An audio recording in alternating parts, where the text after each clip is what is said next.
তীরটা আসলো বাম দিকে, কিন্তু নামাজে এত মজা পাচ্ছিলাম তেলাওয়াতে, তীর ঢুকেছে আমি খেয়াল করি নাই, আবার আরেকটা তীর ঢুকেছে আমি খেয়াল করি নাই। দ্বিতীয় তীরটা যখন ঢুকলো মনে মনে ভাবলাম, তৃতীয় আর একটা তীর এসে যদি আমার বুকের মধ্যে ঢুকে যায় আর আমি যদি শহীদ হয়ে যাই, নবী যে আক্রান্ত হয়ে যাবে চিন্তা না আসলে জীবন গেল নামাজ ছেড়ে দিতাম না। আমার জীবন গেল নামাজ ছেড়ে দিতাম না, এত মজা লাগতেছিল।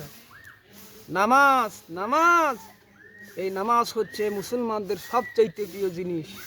নামাজ হয় না, নামাজ যত পড়া হয় অধিকাংশ নামাজ হয় না। নামাজের ভিতরে তাদিল আর কাম, তাদিল করা উচিত। যতক্ষণ দাঁড়ায় থাকবেন, রুকুতে থাকবেন, যতক্ষণ দাঁড়ায় থাকবেন ততক্ষণ অন্তত এক তজি পরিমাণ তো বটেই। যদি তা না হয়, রুকুর থেকে দাঁড়ালেন, সেজদায় চলে গেলেন, অজীব তরফ হলো। সেজদা দিলেন না, নামাজ ফাঁসেট হয়ে গেল, নষ্ট হয়ে গেল নামাজ। এটা পাগলামি না, নামাজ সহিবা আদায় করতে হবে। নামাজ থেকে দাঁড়াবেন, রুকুর থেকে দাঁড়ায় গেলেন, বলবেন রব্বানা লাকাল হামদ, রব্বানা লাকাল হামদ হামদান কাসীরান তাইয়িবান মুবারাক।